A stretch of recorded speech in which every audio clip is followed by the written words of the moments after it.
Gamecocks go to Athens this weekend and upend the Dogs after giving up 25 points in the first 10 minutes. They had seen enough, and they made some changes, and Georgia, for the final 30 minutes, could only score 37 total points as Carolina eventually climbed on top and took control and got out of there with that 10-point victory. And, John, here they are. I don't know how much you just heard of the previous segment, but they are 7-2. They're a game back of Alabama. They're 19-3 overall. We're an hour and a half away or so from the new AP Top 25. They're going to be in there. We just don't know where they're going to land, if it matters to anybody. One national prominent writer has already said this morning that he mistakenly left them out. So that goes to show you exactly how much goes into these polls, I guess. But with all that said, Carolina is just continuing to prove everybody wrong and prove themselves right. And it's just been an incredible start. Absolutely. And I guess we won't talk about the Grammys. I figured that would be the lead for this, but I guess not, since I'm so well versed in all of those things. But Gamecock basketball has been so much fun to watch this year. And you look back at that game and you just have different guys step up in different moments. Colin Murray Boyles continues to assert himself. BJ Mack he played 18 minutes and, didn't really need him to play the big minutes. He was it just wasn't his game this past Saturday, but other guys stepped up. Josh Gray, 18 minutes, right? 18 minutes. He had 8 rebounds and 15 points in 18 minutes. That was incredible. Incredible job by him. How great has it been to see what he's been doing?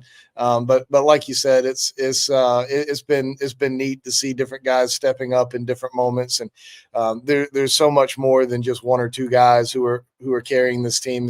It's done in so many different ways by so many different peoples. They've got a brand of basketball, John. It's a brand. It's an identity. They know who they are when they step on the floor, and they don't veer away from that.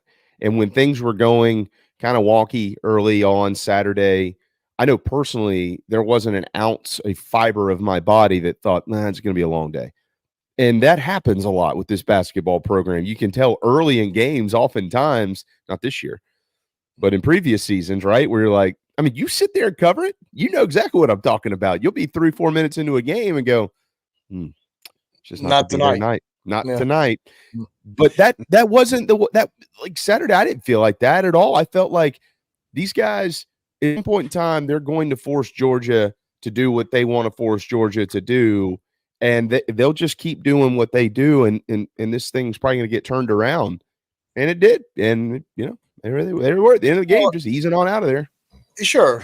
Absolutely. And let's be real too. Like, Georgia hit 7 of their first 10 3-pointers as well. Yeah. Like, Georgia wasn't going to shoot 70% from 3 for the entire game. So, it wasn't necessarily even that South Carolina was playing poorly early on in the game. It's just like they were hitting some shots, and most of them were pretty contested, and some were from deep. And they did. I'm sure they made an adjustment or two out there, minor detail here or there, but sometimes you got to tip your cap to the opponent for making a shot here and there, and that's what Georgia did. And basketball is so much a game of percentages, and they balance out, and they balanced out on Saturday. So Georgia missed.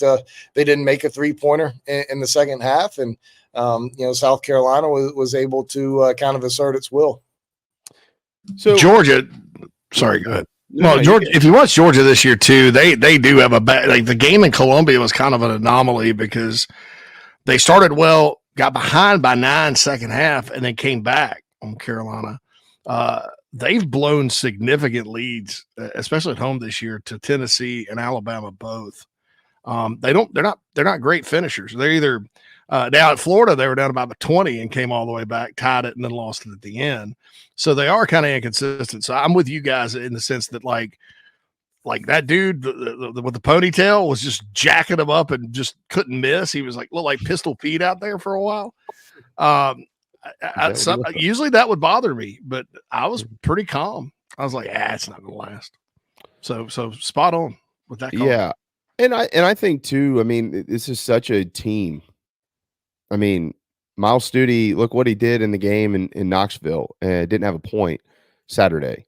You mentioned BJ Mack already. BJ had an off day. Clearly, they were focused on trying to stop him, and he still got 9 points.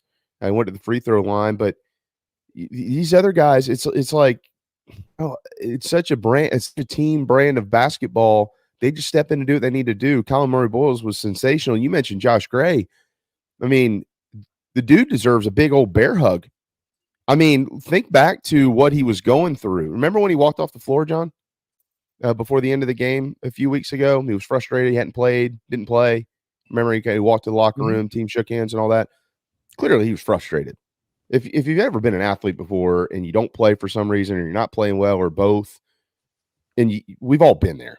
And at that point in time, you could go one way or another, right? You can throw in the towel and just be like, screw this. Or you can do what he's doing. And what he's doing right now is, I don't even know how to describe it. All I know is the young man should be proud of himself. This coaching staff, Kerry Rich, Lamont Paris, Tanner Brunson, all these guys, with what they do, how they communicate with this team, make sure that they understand their role, make sure that they're bought into each other. I've never seen this like this at South Carolina. In my lifetime, I haven't. I wasn't around in the 70s, in the late 60s.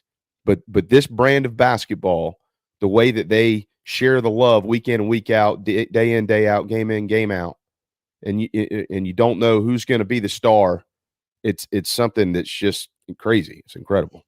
Yeah, and I would say enjoy it right now, because you lose potentially all, if not a lot of some very key pieces this off season. And with the way college sports works right now, not basketball but just in general, like, you don't know who's going to be on a roster year over year. So hopefully Lamont's able to instill into these guys next year what this team is like, and the guys who are back remember what this is like. But it's unique for a team to go out and score, hit 25 baskets and have 25 assists in the game. Like, that's incredible.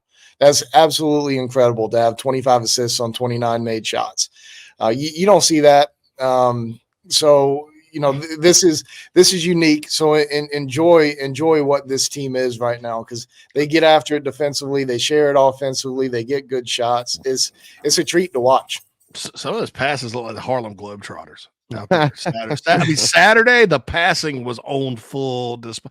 I mean, beautiful, like bounce pass. I mean, like fundamentals. Like I said, this team does like the simple things that you're taught from day one. Get back on defense.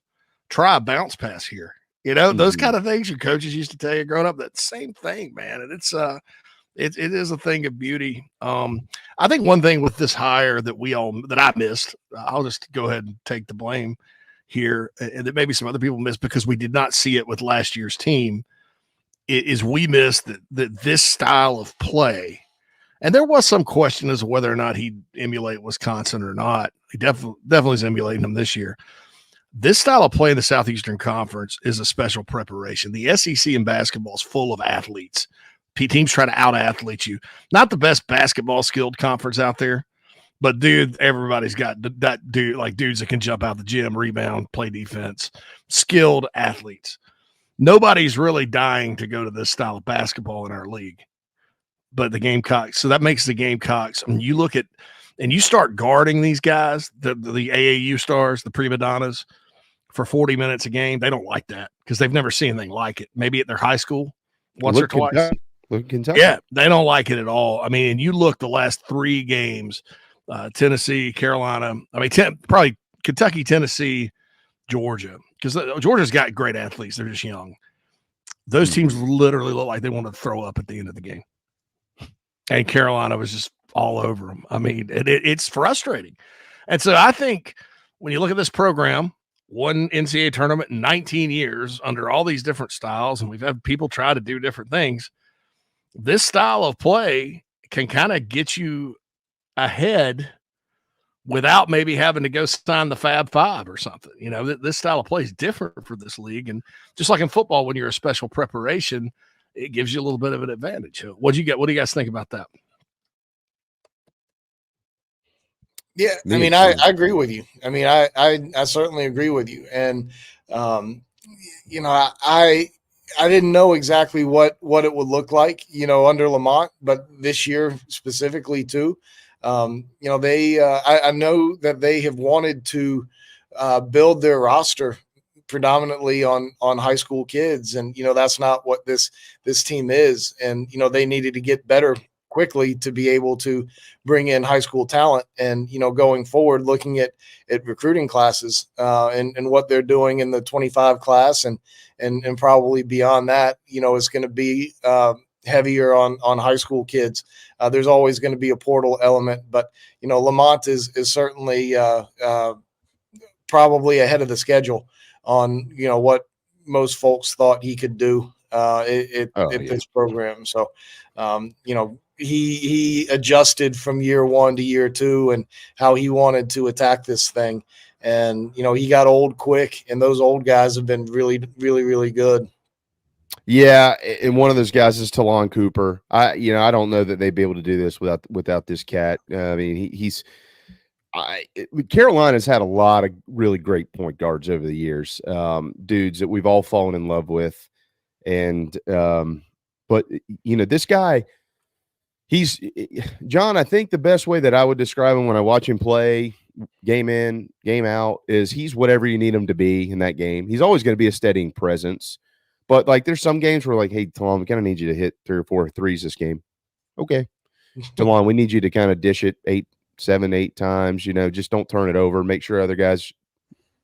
Okay, he can do everything. He's steady Eddie. What has?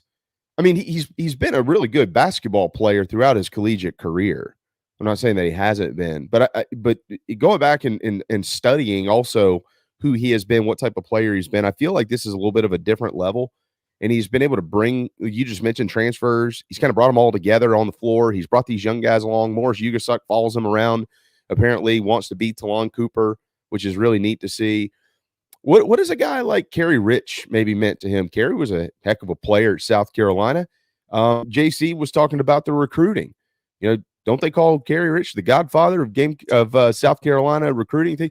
I think when we look back at some of the moves that Lamont has made since he's been here, bringing Kerry Rich, a Carolina legend, on staff seems to be paying unbelievable benefits right now. Yeah, absolutely. Kerry is invaluable to this program. I mean, he's Lamont's right-hand man, but he's done so much starting out, just kind of bridging the gap between Lamont and the South Carolina basketball community, be it, South Carolina Gamecocks or the state of South Carolina. Like, Kerry is been in SEC basketball or around it for 30 years. And he's a phenomenal Gamecock. But even more than that, he's a phenomenal citizen in the state of South Carolina. He's born and raised here. He's an integral part of the community, worked for the city of Columbia for years and years and years. And he's just a steady basketball presence in this state, putting on tournaments, putting on the Pro-Am for a half a dozen years, bringing college kids to play in the summers and sharpen their skills. Like, he's done so much for the state of basketball and the state of Gamecock basketball in helping this thing. But, his connections run so deep, and, I'm not taking anything away from the assistant coaches on staff, Tanner Bronson, Tim Buckley, Eddie Shannon. They do the heavy lifting when it comes to, recruiting these kids, but Kerry opens a lot of doors because of his connections. He does a phenomenal job with families who certainly, especially in this area, certainly know him, and because he's been around for so long. But Kerry's phenomenal. He's certainly helped bridge.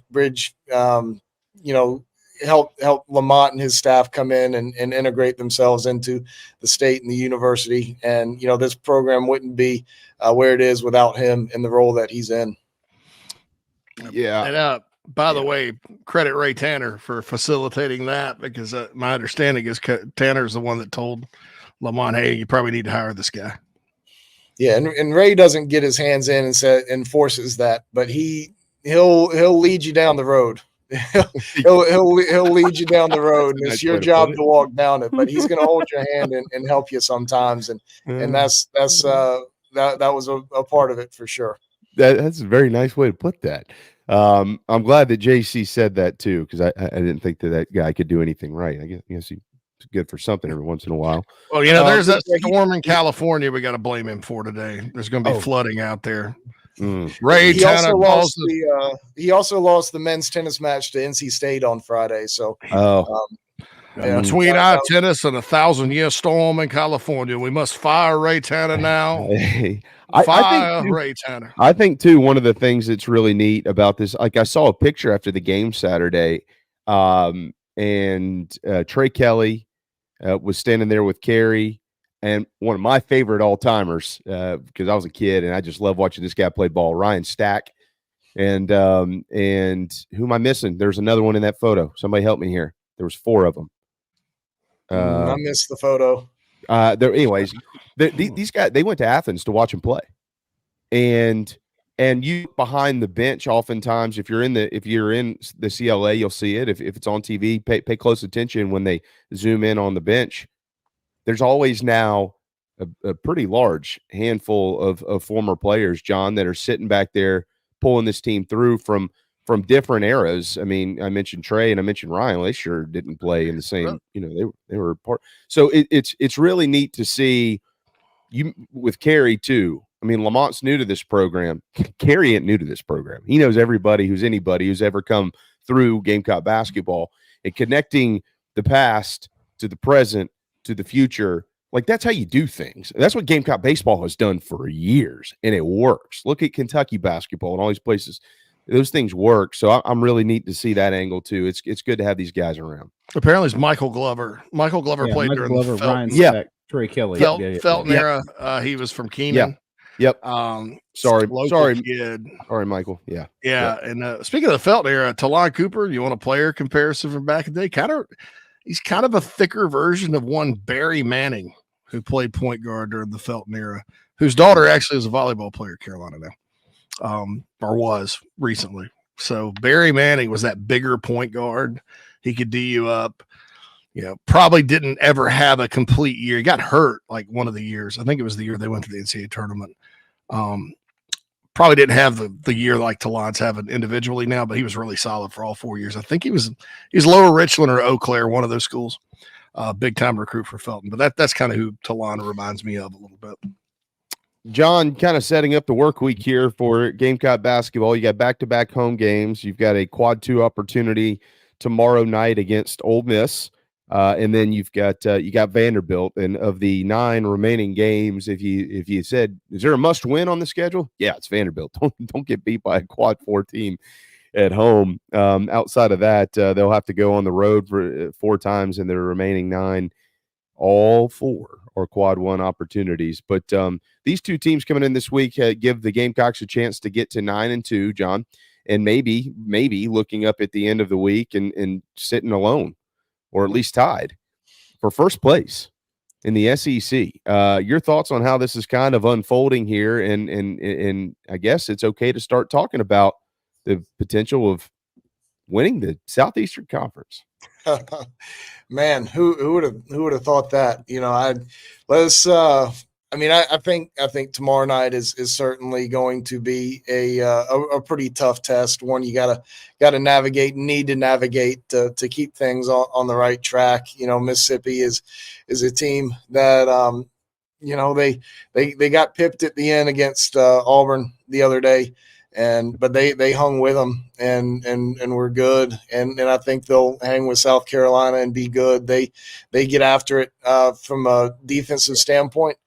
Steal the ball. They're near the top of the league in steals. They're very aggressive defensively. So, South Carolina's got to value the basketball. There have been times this year where South Carolina maybe turns the ball over a little bit too much. But that's something that's something that they're going to have to pay careful attention with. But Ole Miss will be a challenge, and like you said, Vanderbilt, you've got to avoid that loss to keep your metrics in check. The metrics aren't real good for the Gamecocks in terms of when you look at maybe the net or Ken Palm or whatever else. That's a part of things. That's not the whole thing. But a loss to Vandy certainly sends that into the toilet. And I think South Carolina is 38th right now in the net. That's not going to line up with what the pollsters say today. I think South Carolina will probably be in there around that 13 to 15 range, when the polls come out today. So that doesn't line up with the 38 in the net. So you got to keep that. You got to keep that looking as good as possible, along with the win-loss record. I was going to ask your projections. So you think inside the top 15? I actually tend to agree with you. I think they'll be hovering somewhere around it. Yeah. I think enough people have heard about rank them, you cowards, and all that stuff. And when you put together wins against, you've won 3 games on the road in the last 4, and you've won your last 3 road games. You beat Tennessee on the road, and you have a Kentucky win at home. I think there's going to be a significant jump after being 26 this past week. I think that if they do get that high, it'll be the highest ranking for this program since 98, since the second Eddie Fogler team. That team was consistently in the top 10 until SEC play hit. I think they finished around 13th, 12th, something like that. So I don't think none of Dave's teams got above like 23rd. None of Frank's team was ranked like 1 week. The Final Four team wasn't even ranked, and I guess technically, if you count the final poll for the Final Four year, they were ranked, but in the top 10. But regular season wise, it's going to be the highest ranking in 26 years. Right. Yeah. And I think some of the better names in college basketball, John Rothstein's got him at 8 this weekend, is 45. Gary Parrish, I think, had him up there inside the top 15 yesterday as well, who does a poll every single day. Derek Scott beats that drum for him when he's on our program every week. So I pay attention to those guys. It's, again, somebody earlier, a national writer, omitted the Gamecocks from his top 25 this week and then went on Twitter and said it was a mistake. Yeah, I mean, so what type of credibility is in this thing? At the end of the day, maybe not that much if that's the case, but we'll see. John, we'll see. It's a 6:30 tip tomorrow night at Colonial Life Arena with Ole Miss coming to town, and Derek and Casey will be on the call beginning at 6 o'clock. So Derek also is the voice of Gamecock baseball, and they're set to go. We've got one Friday left without Carolina baseball until the end of June, hopefully, John. And they have just completed their final series of scrimmages. What'd you learn about the 24 version of South Carolina baseball over the weekend? Well, they've got one more weekend of scrimmages left here this coming weekend. Oh, are they going to? Okay, I didn't know they were going to scrimmage next weekend. Okay, yeah, right, cool. Yeah. There's some rain out there, but they'll scrimmage at some point. This weekend, get some more innings in. But it's been interesting. There's been some good moments for pitchers. There have been some bad moments. There haven't been a whole lot of hits, but there have been some walks by those guys. So. They've got to tighten up as a group, as a staff. They have to tighten up a little bit. But there's some guys who have really taken a step forward on that pitching staff. A couple of freshmen, Eddie Copper, Tyler Pitzer, have been absolute money these last 2 weeks, which is a great sign for both of those guys. Ty Good had a really disappointing fall for me, in my opinion. He's been great these past 2 weeks. Those things are very important for South Carolina to kind of solidify some things behind your known quantities, your Beckers and Joneses and Veaches, and what you think Kimball's going to be. And Garrett Gainey is another one I need to mention who's been really good and taking a step from where he was early. was better at the end of the fall than he was at the beginning, and he's been great these last 2 weeks. So, but beyond that, I mean, I just put out some projections on opening day position players, a few minutes ago on the Big Spur, and I've got two changes in that. I think Tyler Causey starts at first base over Gavin Casas, and I think you move Blake Jackson to left field and Dylan Brewer into center, and have Kennedy Jones out of the lineup right now. Obviously, that's my projection, and that's for opening day. That doesn't mean that's what it's going to look like in April.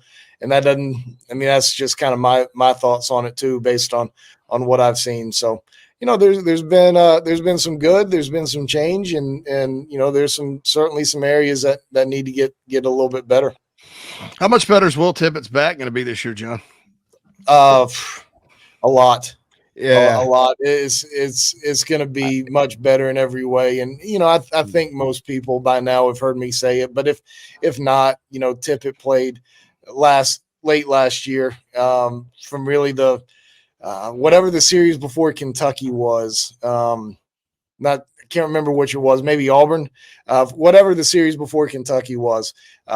He had an injury to his hand, and on each side, both this side and on his thumb, and it really affected what he could do. And he was a freshman who was underweight and overpowered a lot. I mean, throw all that together, and that's what makes a 180 hitter, right? But he's put on about 15 pounds from the end of last season. Looked so much better physically. Grand slam the other day off of Roman Kimball. He was second on the team behind Coleman Messina in the fall in batting average. And Cole only played about half the scrimmages. So, Will's been great. It was at one point, early in the fall, it was a competition between he and Lee Ellis for that starting shortstop job. But Will's been phenomenal. One of the best players on the team. I texted Monty. I want to give you that. Sorry. I was going to say, I was going to give Will the opportunity to say it one more time before the season starts, just in case some of you forget, because he's been sharing that with me about how good Will Tippett's going to be for a while. So we'll see, but that's very good news, John. Thanks. Yeah, I'm glad you said that, JC. I'm glad you mentioned his name, because he was going to come out of my mouth too. I texted Monty on Saturday, and I said, "Yo, I'll see you next week. So I guess I'll get a up close look at this myself." But I just saw a video of Tippett, and that doesn't look like the same cat that I saw just a few months ago. He said he's not. He's physical. And because I think that there's a lot of people, since they haven't seen Will play since the end of last year, and they still picture this kind of stringy kid with a jersey that was a little bit too big for him. And that's not the case anymore. He's probably 6'2", around 190 pounds or so, John. 185, 190, somewhere in there. I mean, he's a big kid. Yeah, he's about 190, 6'1", 190, right in that range, and he's certainly ready from an offensive and defensive standpoint. I feel like now he's got to go out there and do it in games. But coming out of the fall, I had him in the 2 spot in my batting order. He's gotten things going the last couple of scrimmages. He's probably, with the way Parker Nolan has played and his experience, I think he's probably in that 2 spot right now. But I think Tippett could be 6 or 7, or you can just put him down at 9 and have a switch hitter down there and some speed, and however you want to play it. Yeah, is there one side of the plate that he's been better from than the other? Not really. Not really. I think he's a little bit more comfortable left-handed right now, facing right-handed pitchers, which is probably good. I think there's been certainly moments where he's been better right-handed. Like that's where he's typically better. But right now, I think he's feeling a little bit better at the left side than the opposite way. So that's probably a good thing too. I know that they feel like he can perform well from both sides. This school's got a little bit of a tradition of having shortstops who step up to the plate left-handed and knock the piss out of it. Guys named Drew Meyer and Reese Havens come to mind. That's for sure. So we'll see. We'll see how it all works out for him. But yeah, for anybody that hasn't seen it, if you head to thebigspur.com, John put it out less than an hour ago, projecting the opening day lineup. Now, has anything changed in your mind from the top 4 that are competing to be in the weekend rotation? That's a great question. And, I usually your first 2 weekends of scrimmages kind of dictate what your opening weekend rotation is going to look like. Like, you want to put those guys on those days for the final weekend of scrimmages. Dylan Askew and Eli Jones have both pitched on Friday. And Roman Kimball and Matthew Becker both pitched on Saturday. And, you want to put your Sunday guy on Sunday, your Saturday guy Saturday, whatever. So I think you've got to make some decisions probably this week, probably today, on what you expect and what you want your opening weekend rotation to look like. That being said, it's those 4 guys. And I think I would bet a fair amount of money that Eli Jones will be your Friday starter, your opening game starter. Based on what they've done the last 2 weeks, Dylan Askew has got to be in there somewhere. He's been head and shoulders above the other 2 guys, meaning Becker and Kimball, these 2 weeks leading into it. And, whether you pitch him on Saturday or Sunday, I'm not sure what the answer to that question is, but he's got to be one of those other 2 spots. And then you decide between Becker and Kimball. And, I'm not sure what direction they're going to go. There's several different ways you can look at it. I mean, I think Kimball could be a Friday night starter by the end of the year, but he could very well open this weekend, coming out of the bullpen. I think his stuff will play up a little bit more than Becker's out of the bullpen. Becker will come out throwing 90-91, and Roman could come out throwing 95. And, it's just I think that final rotation spot is going to come out of those 2 guys, and I'm not sure which way it'll be. Well, they've got 5 games in the first 6 days of the season, so all 4 are going to start it somewhere.